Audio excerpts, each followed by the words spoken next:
I'm Andrew. I'm 33 years old, and 10 years ago my own brother framed me for a disgusting crime to cover up his own, forcing me to take a plea deal that ruined my life. Before I tell you about the text messages that finally brought the truth to light, do me a favor and let me know where you're watching from in the comments below. It's always incredible to see how far these stories can reach. Okay, so it all started on a Tuesday, a completely ordinary Tuesday. The air in my small apartment smelled like solder and old coffee, the way it always does. I was hunched over a vintage amplifier, the kind with glowing vacuum tubes, trying to trace a buzzing sound that had driven its owner crazy. This is my world now. Wires, circuits, the quiet logic of machines. Machines don't lie. That's when my phone buzzed on the workbench. It wasn't a call. It was an email. The sender's name was just Isabella. I didn't know any Isabella, but it was the subject line that made the world stop. It just said, "The truth about Leo. Leo, my brother, the golden boy." The name itself felt like a ghost in my apartment, a word I hadn't spoken out loud in years. My heart started that familiar, heavy thud against my ribs, a drumbeat of old trauma. For a decade, I had built a life on the ashes of the one he burned down. I had rules. No contact, no questions, no looking back. And now the email was short. It said she was his fiancée, that they had a son, and that she had found things that didn't add up. Attached were two files. One was an audio recording. The other was a PDF file, password protected. My hand hovered over the screen, shaking. Part of me, the part that had learned to survive, screamed to just delete it, to throw the phone against the wall and get back to the safety of my amplifier. What good could come from digging up a grave? But another part of me, a part one thought had died a long time ago, felt a flicker of something. Not hope. It was too early for hope. It was just a question. And that question pulled me back 10 years. Back to a courtroom that smelled of old paper and stale justice. I wasn't in my workshop. I was 23, wearing a suit that was too big for me, standing before a judge. I can still see his face, bored and impatient. He wasn't looking at me, he was looking at a file. My life reduced to a file. He read the sentence. 5 years probation. Lifetime registration as a sex offender. The words didn't even feel real. They were just sounds in a room. I remember turning my head, just for a second, and looking at my family. My mother, Helen, was crying into a tissue, her shoulders shaking. My father, Robert, stared straight ahead, his jaw set like stone, a mask of grim duty. And then there was Leo, my 16-year-old brother. He wouldn't look at me. He just stared at his hands, the perfect picture of a shattered victim. The lie was complete. The gavel came down, and the sound echoed in the silent room. That echo, it never really stopped. It followed me out of that courtroom and into the broken life that was waiting for me. I didn't know it then, but the truth was already buried, waiting for a stranger to come along with a shovel. To understand how it all went so wrong, you have to understand my family's solar system. And in our house, my brother Leo was the sun. I was maybe a distant, forgotten moon. For years older, but always in his shadow. Leo was brilliant. Straight A's, captain of the debate team, the kind of kid who teachers loved and parents bragged about. He had this easy charm that could talk anyone into anything. Our parents, Robert and Helen, orbited him constantly. His achievements were announced at dinner parties. His trophies lined the mantelpiece. His future was the family's favorite topic. They were saving for his college fund like it was a sacred duty. My world was the basement. Down there it was cool and quiet. It smelled of dust and ozone. It was my sanctuary, filled with dissected radios, old computer towers, and tangled nests of wires. I wasn't good at school. The abstract world of textbooks just didn't click for me. But if you gave me something broken, something with a circuit board and a power source, I could make it work. I could understand it. It made sense in a way that people didn't. Leo used to come down sometimes, back when we were younger. He'd watch me work, his eyes wide with a flicker of genuine curiosity. But as we got older, that changed. The basement became Andrew's weird hobby. It was the place he didn't bring his popular friends. To our parents, it was a source of mild embarrassment. "I don't know what we're going to do with him," I'd hear my father mutter to my mother late at night. "Leo's got his path set. Andrew, he just plays with junk." I remember one night vividly. I was 18. I had just spent a week building a custom sound system for my beat-up car, soldering every connection myself. I was proud. I brought it up to show them during dinner. I barely got a sentence out before my dad cut me off. "That's nice, Andrew. Leo, tell your mother what Mr. Henderson said about your history paper." And just like that, I was invisible again.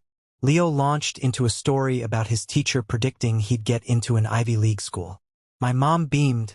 My dad nodded with satisfaction.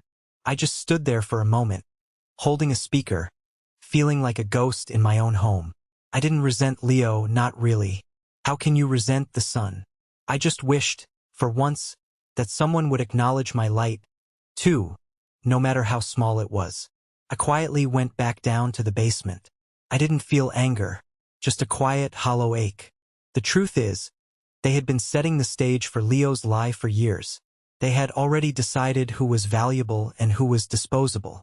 I just hadn't realized it yet. The shift started when Leo turned 16. That easy charm of his started to harden around the edges. He started hanging out with a guy named Marcus. Marcus was a couple of years older, and he had that kind of swagger that screamed trouble. He drove a loud, rusty Camaro and always seemed to have a pack of cigarettes rolled into his t-shirt sleeve. He was the kind of guy my parents would have had a fit over, but Leo was smart. He never brought Marcus home. I started seeing things. Leo coming home late, smelling faintly of smoke. The scrape on the side of our family car that he claimed happened in the school parking lot. Small things, but they felt wrong. One afternoon, I was coming home from my part-time job at a local electronics shop. As I pulled onto our street, I saw them, Leo and Marcus, down the block, huddled by our neighbor Mr. Henderson's pristine vintage Mustang. Marcus was holding something, a Slim Jim, and Leo was looking around, nervous and excited at the same time. My stomach dropped. I pulled over and got out. "Leo, what the hell are you doing?" They both jumped. Marcus shot me a dirty look and muttered something to Leo. Leo's face, which had been pale with panic, immediately morphed into defiance. "Nothing," he snapped. "We're just looking at it." "God, can you not be so paranoid? Looking at it with a Slim Jim?" I said, my voice rising. "Get away from the car, Leo. Now." Marcus stepped forward. "Who do you think you are, man? His dad." "I'm his brother," I said, looking straight at Leo. "And he knows better than this." A flicker of something, shame, maybe, crossed Leo's face before it was replaced by that familiar, manipulative mask. He turned to Marcus. "Let's just go. He's going to ruin everything." Then he looked at me, his eyes cold. "You're just jealous. You've always been jealous that I have friends and a life." That night, I tried to talk to him. I cornered him in the hallway. "Leo, Marcus is bad news. You're going to get into real trouble." He just laughed. A bitter, ugly sound. "And you're my savior? The guy who lives in the basement? Don't worry about my life, Andrew. Worry about your own." He pushed past me and slammed his bedroom door. Later that night, I overheard him talking to our mom in the kitchen. His voice was soft, laced with fake tears. "I don't know what's wrong with Andrew," he said. "He's just so angry all the time. He cornered me in the hall tonight. He was screaming at me about my friends. It scared me, Mom." I heard my mother's comforting voice. "Oh, honey, don't you worry. I'll talk to your father. Your brother is just going through a phase." I stood at the top of the stairs, my blood running cold. He wasn't just lying, he was planting seeds. He was painting me as unstable, as angry, as a threat. He was building his alibi, and I was too naive to see it. The foundation of the nightmare was being laid, brick by manipulative brick. The night it happened was quiet. I was down in the basement, headphones on, meticulously replacing the capacitors on an old turntable. It was probably around midnight when I heard a faint thud from outside, but I dismissed it as a garbage can tipping over. I finished my work around 1 a.m., cleaned my station, and went upstairs to a silent house. I peeked into Leo's room. He was in bed, seemingly fast asleep. Everything seemed normal. The next morning, the neighborhood was buzzing. Mr. Henderson's classic Mustang, the one he spent every weekend polishing, was gone. Not just gone, but dragged out of his driveway, leaving deep gouges in the asphalt before disappearing. The police were there taking statements. I felt a knot of dread in my stomach. I knew who was involved. I just knew. I decided I had to talk to Leo before our parents got home from their weekly grocery run. I went to his room, but the door was locked. I knocked. "Leo, we need to talk." Silence. Then, a muffled, "Go away." "Leo, I know you and Marcus had something to do with Mr. Henderson's car. You have to tell Dad what happened." The door flew open. Leo's face was pale. His eyes were red-rimmed and frantic. "I don't know what you're talking about," he whispered, his voice trembling. "And you need to shut up. You need to shut your mouth right now." He looked terrified, but it was more than just fear of getting caught. It was something deeper, something colder. Before I could press him, we heard the crunch of tires in the driveway. Mom and Dad were home, but they weren't alone. A police car pulled in right behind them. My heart hammered against my ribs. This is it, I thought. They're here for Leo. But they didn't go for Leo. 2 police officers and a stern-looking woman in a blazer from Child Protective Services walked into our house. My parents looked confused and scared. The CPS woman, Ms. Albright, had a file in her hand and an expression that offered no comfort. "Mr. and Mrs. Miller?" she began, her voice devoid of emotion. "We're here to investigate a serious allegation made by your son, Leo." My dad, Robert, looked at Leo, who was now standing behind our mom, looking at the floor. "An allegation? What's going on?" Ms. Albright's eyes found me as I stood in the hallway, frozen. "Leo has disclosed a pattern of serious abuse. Andrew," she said, my name sounding like a verdict. "He's accused you of sexually assaulting him." The world tilted on its axis. The air left my lungs. I looked from the woman's cold face to my parents. My mother's hand flew to her mouth, a horrified gasp escaping. My father's face, a mask of confusion just seconds before, hardened into one of pure disgust as he looked at me, at his son. There was no question in his eyes, only condemnation. I looked at Leo. He was crying now, silent tears streaming down his face as he buried his head in our mother's shoulder. And through his fake sobs, he uttered the words that sealed my fate, the words that acted as the nuclear option he and Marcus had planned. "I'm sorry," he choked out, his voice muffled. I couldn't keep his secret anymore." The next few hours were a blur of cold, bureaucratic horror. They separated me from my family immediately. 2 officers took me down to the station, putting me in a small, windowless room that smelled of stale cigarettes and disinfectant. It was an interrogation room, just like on TV, but there was nothing entertaining about it. A detective, a heavy-set man named Rivers, sat across from me. He had a file open, but he barely looked at it. His eyes were locked on me, filled with a lazy, confident contempt. He thought he knew who I was. The town weirdo, the basement dweller, the freak. "So, Andrew," he started, leaning forward, "tell me about your hobbies." I tried to explain. "I fix things. Electronics. Old stereos. Computers." He smirked. "Ah, so you spend a lot of time alone? Down in the basement? Your brother says you'd lock the door."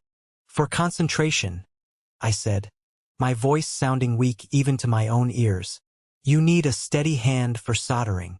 "A steady hand," he repeated slowly, letting the words hang in the air, twisting them into something sinister. "He says you made him watch.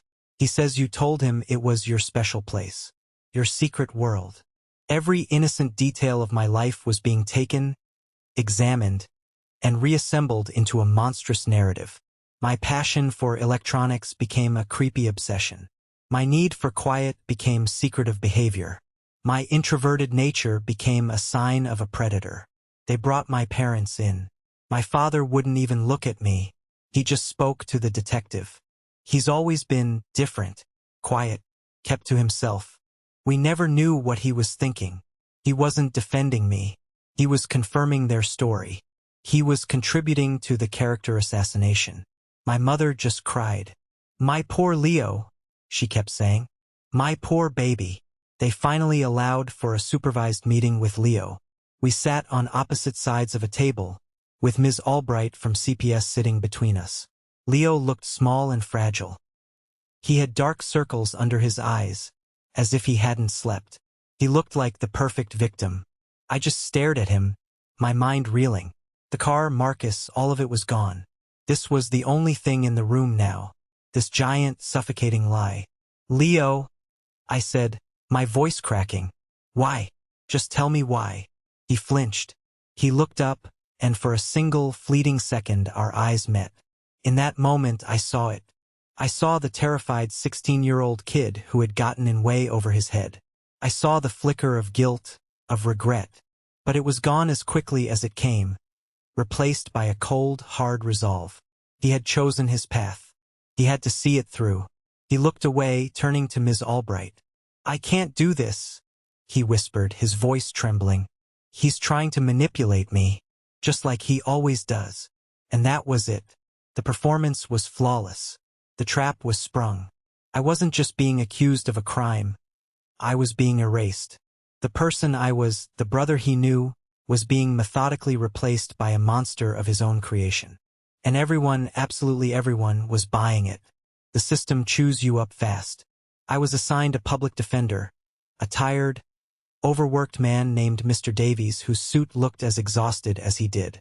We met in a small, beige office that smelled like paper and defeat. He spent about 10 minutes glancing through my file, his expression never changing. "This is bad," he said, not as a warning, but as a simple statement of fact, like commenting on the weather. He said, "She said cases are always a crapshoot. Except in your case it's he said. And one of the he's is a 16-year-old honor student, and the other is his reclusive older brother.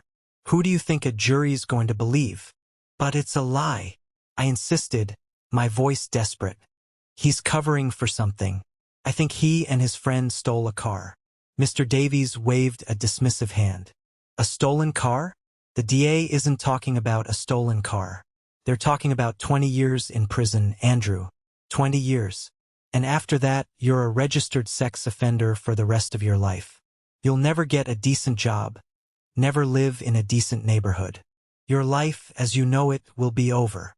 The words hit me like a physical blow. 20 years. I'd be 43 when I got out. My entire youth, my entire life gone. "The prosecutor has offered a deal," he continued, his tone flat. "It's called an Alford plea. You don't admit guilt, but you acknowledge that the state has enough evidence to likely convict you. You plead no contest. In exchange, they drop the felony charges. You get 5 years of probation and you still have to register. It's a terrible deal, but it's a hell of a lot better than 20 years. I felt sick. "So I have to say I did it?" "You have to say they can prove you did it," he corrected. "It's legal maneuvering. It's the best you're going to get." The final nail in the coffin came from my own father. He visited me at the county jail, speaking to me through a thick pane of glass on a crackling phone line. He looked older, grayer, but there was no sympathy in his eyes, only a cold, hard pragmatism. "I spoke to your lawyer," he said, his voice flat. "He told me about the deal." "Dad, you can't possibly believe him," I pleaded. "You know me." He looked away. "I know that your mother is a wreck. I know that your brother is going through something unimaginable. The thought of putting him on a witness stand, of making him relive this in front of a courtroom, it would destroy him. It would destroy this family." "What about me?" I asked, my voice barely a whisper. "What about destroying me?" He finally looked at me, his eyes like chips of ice. "Sometimes you have to make a sacrifice for the good of the family. A trial would be a circus. Our name, our reputation, everything we've worked for would be dragged through the mud. Think about Leo's future, his college fund, everything we've planned for him. He took a deep breath. Take the deal, Andrew. Don't put your sister, don't put your brother through a trial. Just take the deal. And that was it. It wasn't about truth. It was about image. It was about convenience. It was about protecting the sun and letting the moon drift off into the darkness. He wasn't asking me. He was telling me. My own father was ordering me to lay down my life to protect a lie. And in that moment, I realized I was truly, utterly alone. The bargain was made. My soul for his silence. My future for his comfort. Probation is a prison without walls. The day I walked out of the courthouse, a free man in theory, was the day my real sentence began. The first rule of my probation was that I couldn't live at home. I was a registered offender, a danger to a minor. The minor being my brother, the one who had put me there. The irony was a bitter pill I had to swallow every single day. I packed a duffel bag with clothes and my most essential tools and left the house I grew up in. My mother cried. My father gave me a thin envelope with a few $100s and a stiff, "Good luck." Leo was nowhere to be seen. The world shrinks fast when you have a record like mine. I tried to rent a room in a boarding house. The landlady was a sweet, grandmotherly type, until she ran my background check. Her smile vanished. "I'm sorry," she said, not meeting my eyes. "I have grandchildren who visit. I'm sure you understand." I understood perfectly. I was a monster now. Finding a job was even worse. I was a good technician, but no one cared. The box I had to check on every application was a death sentence. "Have you ever been convicted of a crime?" "Yes." And the interview would end. My salary prospects went from low to non-existent. For the first few months, I lived in my car. A 1998 Toyota Corolla with a bad alternator and rust creeping up the wheel wells. It was my home, my transportation, and my prison cell all in one. I'd park in 24-hour grocery store lots or on quiet industrial streets, trying to be invisible. I bought a cheap membership to a Planet Fitness so I could use the shower and pretend to be normal for an hour each day. Loneliness is a physical thing. It's a cold that settles deep in your bones. I tried dating once. I met a woman named Sarah at a coffee shop. She was kind and funny, and for a few weeks I felt almost human again. But the lie was always there, sitting in the back of my mind. I knew I had to tell her. I sat her down one night and stumbled through the story. I told her it wasn't true, that it was complicated. I watched her face as I spoke, saw the warmth in her eyes slowly curdle into fear and suspicion. She didn't say much. The next day she texted me. "I can't do this. I'm sorry." I never heard from her again. That was the night I hit rock bottom. I sat in my car, parked behind a deserted strip mall. The envelope from my dad long since empty. The weight of the last few months, of the injustice, of the utter hopelessness, came crashing down on me. For a fleeting, terrifying moment, I thought about just ending it, driving my car into a wall or just stopping. But then my eyes landed on the duffel bag in the passenger seat. My multimeter was sticking out of a side pocket. My soldering iron. My tools. The only things in the world that still made sense. The only things that were still mine. And I thought about that turntable I was fixing on the night it all went wrong.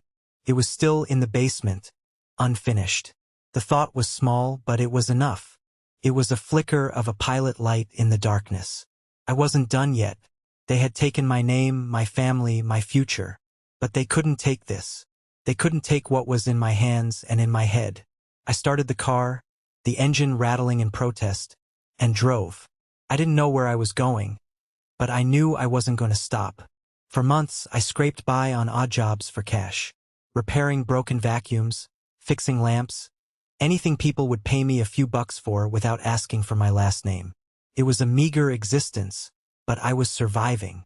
My probation officer, a hard-ass named Davis, watched my every move.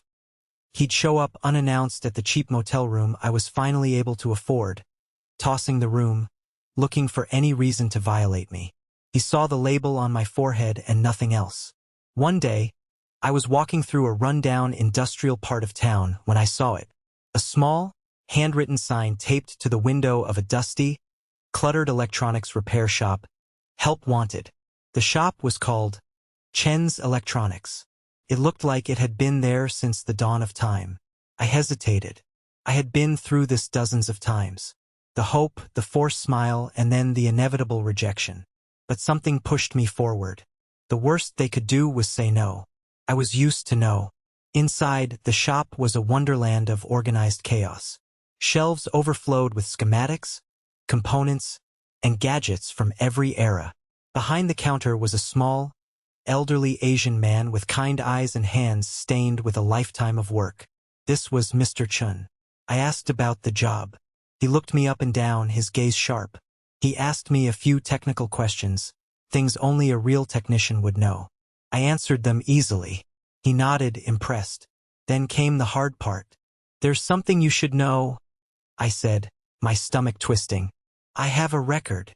I braced myself for the familiar change in his expression, the polite dismissal. But it didn't come. He just looked at me, his expression unreadable. I took a breath and told him everything. I didn't make excuses. I just laid out the facts. The accusation, the plea deal, the probation.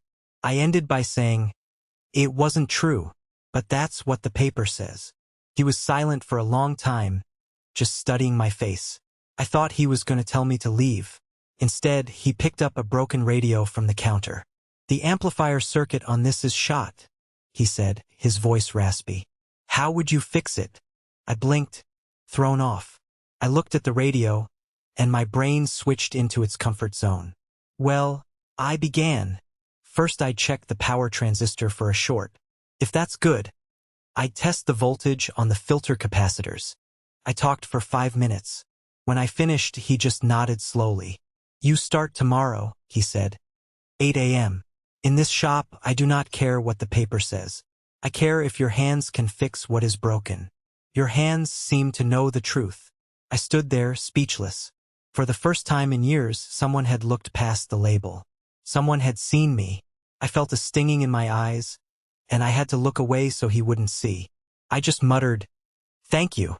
It was the most inadequate phrase I could imagine for the lifeline he had just thrown me.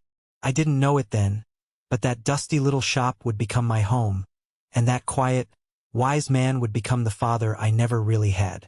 10 years is a long time, long enough to build a new life or at least a convincing imitation of one. My 5 years of probation had ended. My PO, Davis, had looked almost disappointed on our last meeting, as if he'd been hoping I would fail. But I hadn't. I never left Chen's Electronics. When Mr. Chun retired, he sold the shop to me for a price that was frankly a gift. I was now Andrew Miller, small business owner.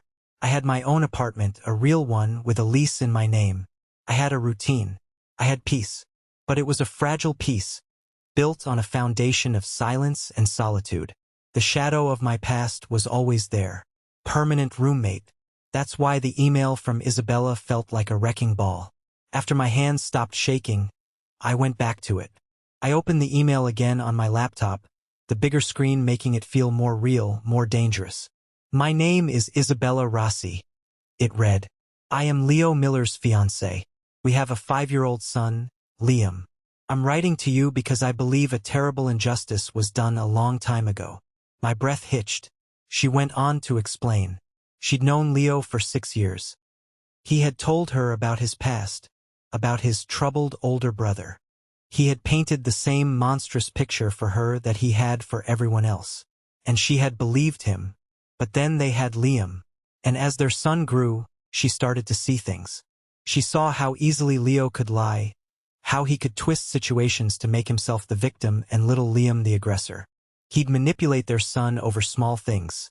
A broken toy, a spilled drink, with a skill that she found deeply unsettling. "It was a pale echo of the story he'd told her about you," she wrote. It made her skin crawl. The doubts started as a whisper and grew into a roar. She started digging, quietly at first. She looked through old yearbooks, online records. She found out about Marcus, about his own history of juvenile offenses. She learned about Mr. Henderson's stolen car, an incident that was reported the very same day Leo made his accusation. A coincidence that was too big to ignore. That's when she decided to hire a private investigator, an ex-cop named Peterson. He had been digging for 2 months. He found something, Andrew, she wrote. Something concrete. I can't say more in an email, but I need to meet you. I know this is asking the impossible. I know we are strangers, and I am connected to the person who hurt you more than anyone. But the truth matters. It has to. Below her signature was the password for the encrypted PDF file. My fingers trembled as I typed it in. The file opened. It was a preliminary report from the PI. Scanned documents, timelines, interviews, and at the very end, a short paragraph. Preliminary forensics on a recovered electronic device have yielded promising results.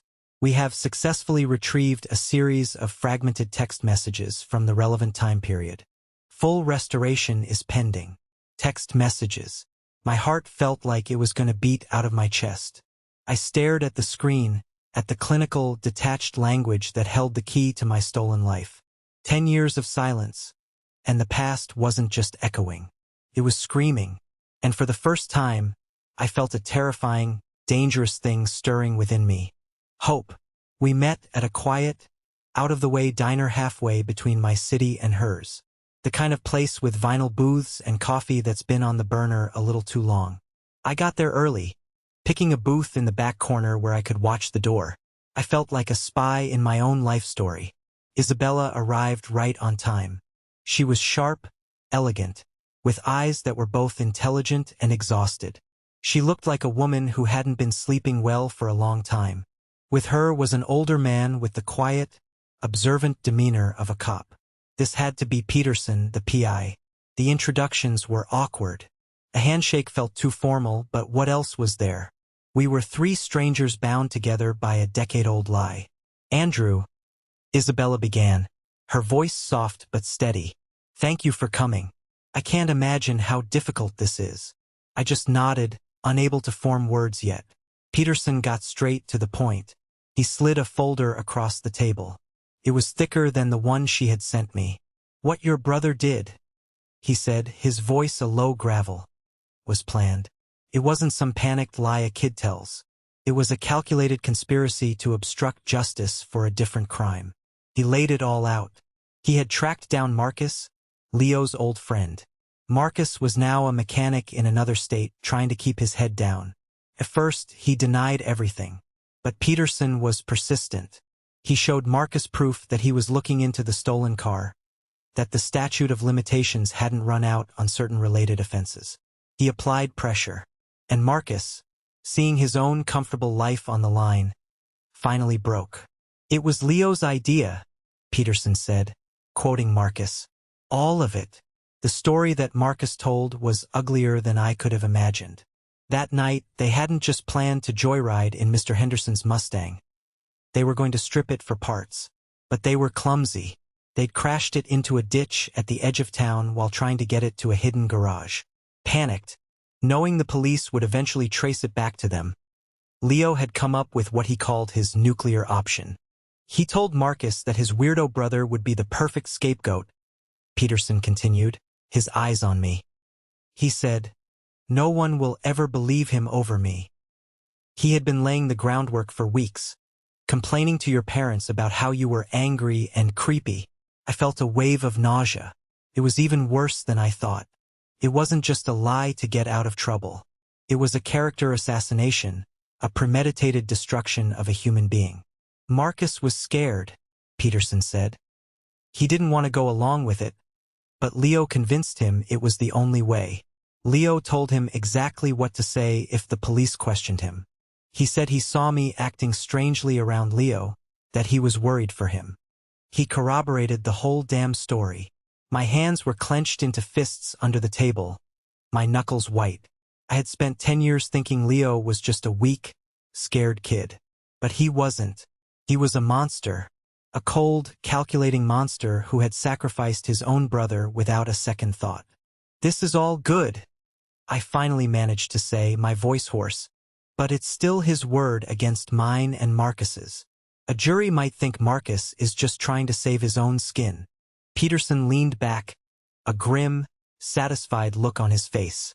That's what we thought too, which is why we kept digging. He tapped the folder. We found the murder weapon, so to speak.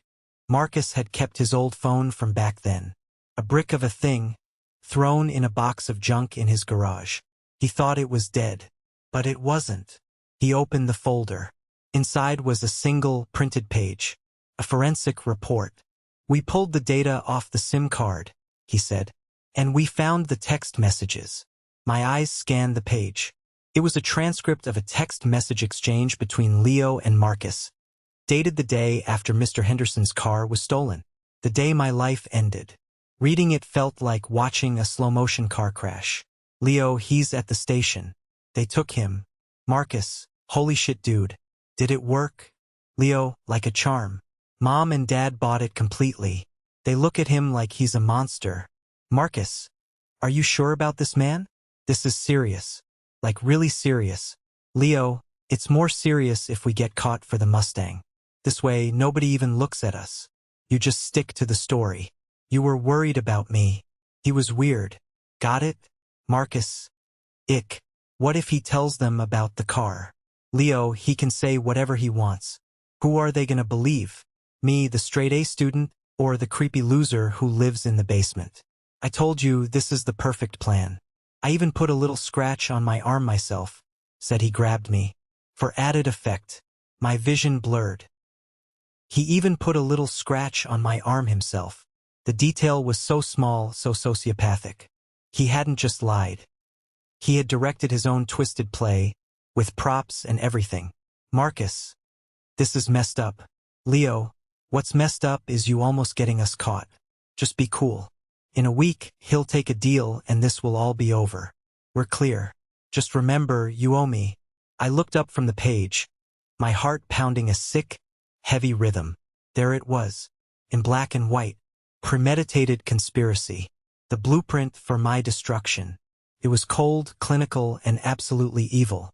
I wasn't a brother to him. I was just a problem to be solved. A piece to be sacrificed on his chessboard. Isabella was watching me. Her eyes filled with a mixture of pity and horror. "When I saw those," she whispered, "I knew. There was no doubt left."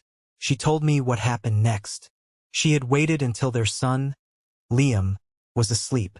She sat Leo down in their perfect living room, in their perfect house built on a foundation of lies, and she confronted him. She didn't yell. She just calmly slid the transcript of the text messages across the coffee table. She described how the color drained from his face, how he had tried to deny it, to stammer out excuses about it being a joke, a misunderstanding. But the words were there, cold, hard, and undeniable. He tried to turn it on her, to manipulate her. He accused her of trying to ruin their family, of believing a PI over her own fiancé. But she held firm. She had seen the way he manipulated their son. Now she was seeing the source of that darkness, in its purest form. Finally, cornered and exposed, he broke. He collapsed, sobbing. He confessed everything. The car, the crash, the plan. He admitted he had ruined my life to save his own. He begged her for forgiveness. He said he could fix it. He promised to make it right. But it was too late. The sun had finally been eclipsed. "I called my lawyer the next morning," Isabella said, her voice trembling slightly. "I started divorce proceedings, or, well, canceled the wedding and started custody filings. He can't be around our son. Not after this." She took a shaky breath. "The truth is out, Andrew. At least between us. Now we have to decide what to do with it." I looked down at the text messages one more time. After 10 years of darkness, someone had finally flipped on the light, and the cockroaches were scattering. The feeling wasn't joy. It wasn't satisfaction. It was a profound, earth-shattering validation. I wasn't crazy. I wasn't a monster. I was a victim, and now I had the proof. This was the moment that changed everything, when I finally got back the control over my own life. Thank you for staying with me this far. You're amazing.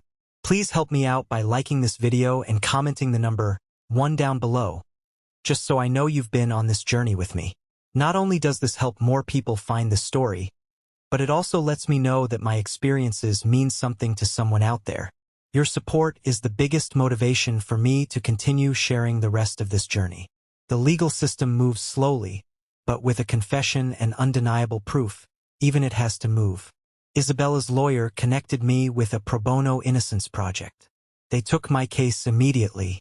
The wheels of justice, the same ones that had crushed me a decade ago, began to turn in the opposite direction. A judge reviewed the new evidence. The text messages, Marcus's sworn affidavit, Leo's videotaped confession, which his own lawyer had advised him to make as part of a deal to avoid further prosecution. The original case was a house of cards, and someone had just kicked out the bottom one. My conviction was vacated, expunged. The words sounded foreign, clinical. It meant that, legally, it never happened. My name was removed from the sex offender registry. After 10 years, I was no longer a monster in the eyes of the law. I walked out of the courthouse, and for the first time in my adult life, I wasn't looking over my shoulder. I wasn't afraid of a background check. I was just me. The fallout for Leo was swift and brutal. The university where he was a popular literature professor placed him on immediate leave, citing the morals clause in his contract. It was a quiet firing, but it was a firing nonetheless. A promising promotion he'd been up for vanished overnight.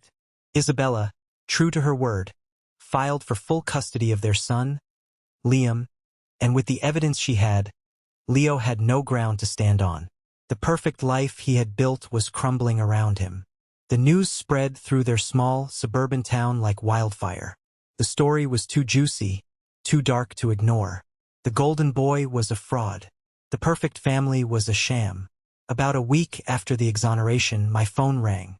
The caller ID said, "Mom." I hadn't seen that name on my screen in 10 years. I stared at it, my thumb hovering over the decline button. A decade of anger and resentment warred with a flicker of morbid curiosity. I answered. "Andrew." Her voice was hesitant, choked with tears. "Oh, Andrew, it's me." I said nothing. We heard what happened," she stammered. "Your father and I, we are so sorry. We had no idea. We made a terrible mistake." "Yes, you did?" I said, my voice flat and cold. There was none of the rage I thought I would feel. Just a vast, empty space where a son's love used to be. Could we see you?" she pleaded. "Please, we need to talk.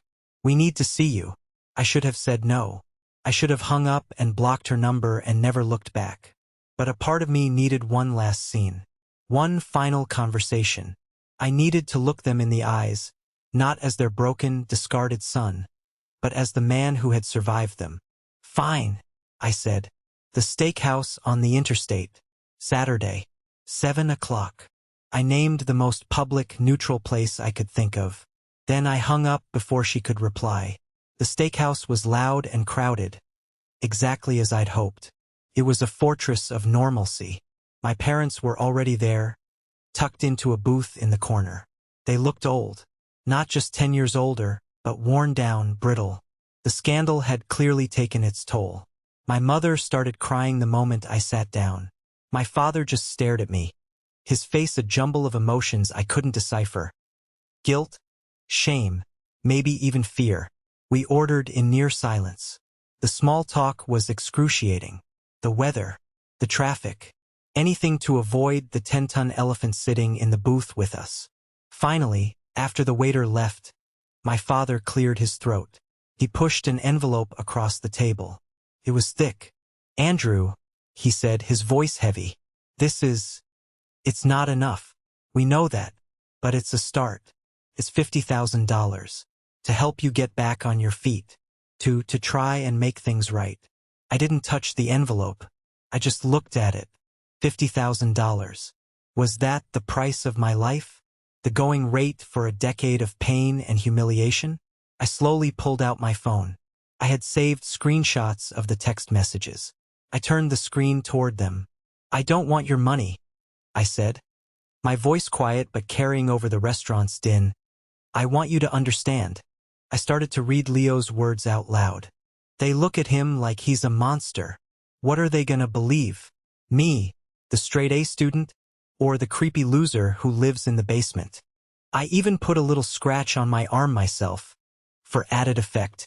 My mother gasped, her hand flying to her mouth. My father flinched as if I'd struck him. He wasn't a scared kid, Mom, I said, looking directly at her. He was a co-conspirator in his own lie. He was meticulous. And you too.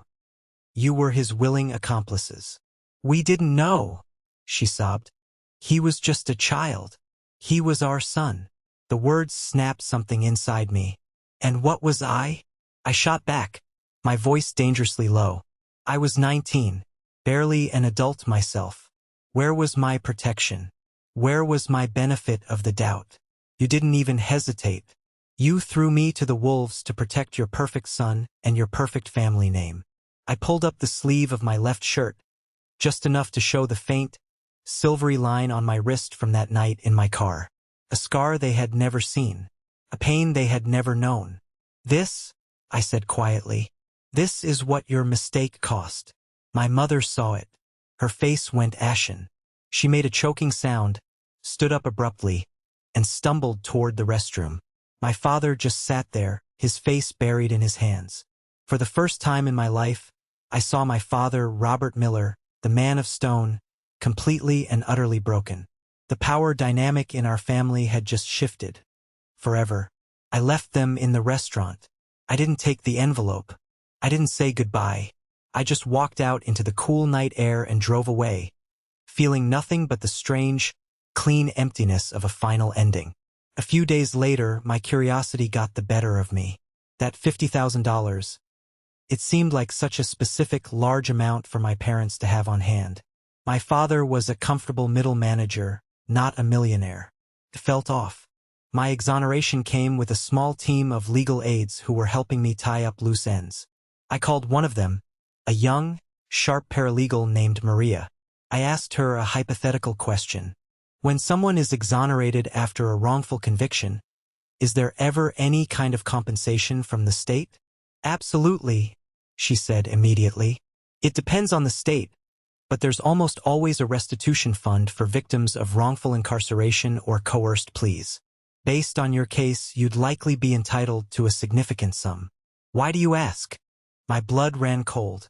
Can you check if a claim has been filed or paid out in my name? She called me back an hour later. Her voice was tight with anger. Andrew, she said, the state approved your compensation payment 2 weeks ago. A check for $50,000 was mailed out. Since your address on file was from 10 years ago, it was sent to your parents' home. The breath left my body in a rush. It wasn't their money. It was my money. The money the state was giving me for the life they had helped take. And they had tried to pass it off as their own grand gesture of reconciliation. They weren't trying to apologize. They were trying to buy my forgiveness with my own damn money. It was a final, desperate act of manipulation from a family that knew nothing else.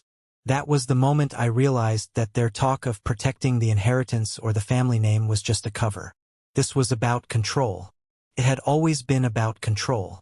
This last betrayal was different from the first. The first one had destroyed me.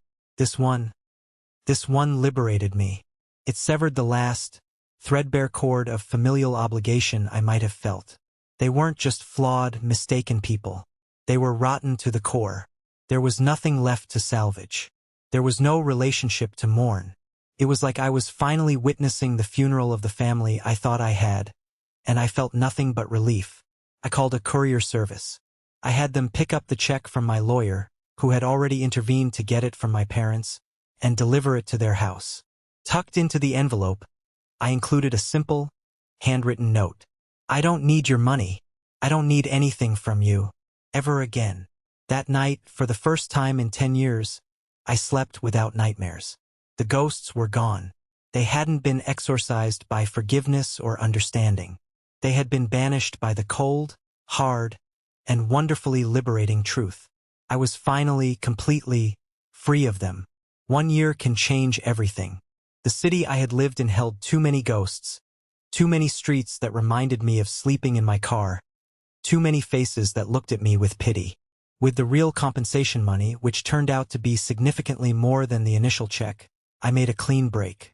I moved 3 states away, to a sunny, mid-sized city by the coast where nobody knew my name. The first thing I did was find Mr. Chun. I flew him out, put him up in a nice hotel, and made him an offer. I wanted to buy his old shop's name and legacy. He tried to refuse, but I insisted. He had saved my life, and this was the only way I knew how to honor him. I found a perfect storefront downtown and opened Phoenix Electronics.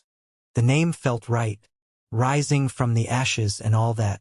It was bigger than Mr. Chen's old place, cleaner, more modern, but it had the same heart. A place where broken things could be made whole again. The business took off.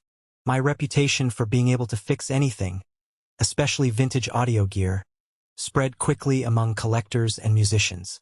For the first time in my life, I was not just surviving, I was thriving. I was known not for my past, but for my skill. Not as a monster, but as a craftsman. I started to let people in. I joined a hiking club. I started dating a woman named Clara, a kind-hearted landscape architect who loved my quiet nature. When I told her my story, she didn't flinch. She just took my hand and said, "I'm so sorry that happened to you. But that's not who you are." Simple as that. She saw me. Life was good. It was calm. One afternoon, a letter arrived at the shop. It had no return address, but I recognized Isabella's elegant handwriting. My heart did a little jump, a residual echo of the old anxiety. But I wasn't afraid anymore. Inside was not a letter, but a photograph. It was a picture of a little boy, about 6 years old, with bright, curious eyes and a mop of dark hair. He was sitting at a small workbench, a toy robot in pieces in front of him, a tiny screwdriver in his hand. He was smiling, a look of intense concentration on his face. "Liam."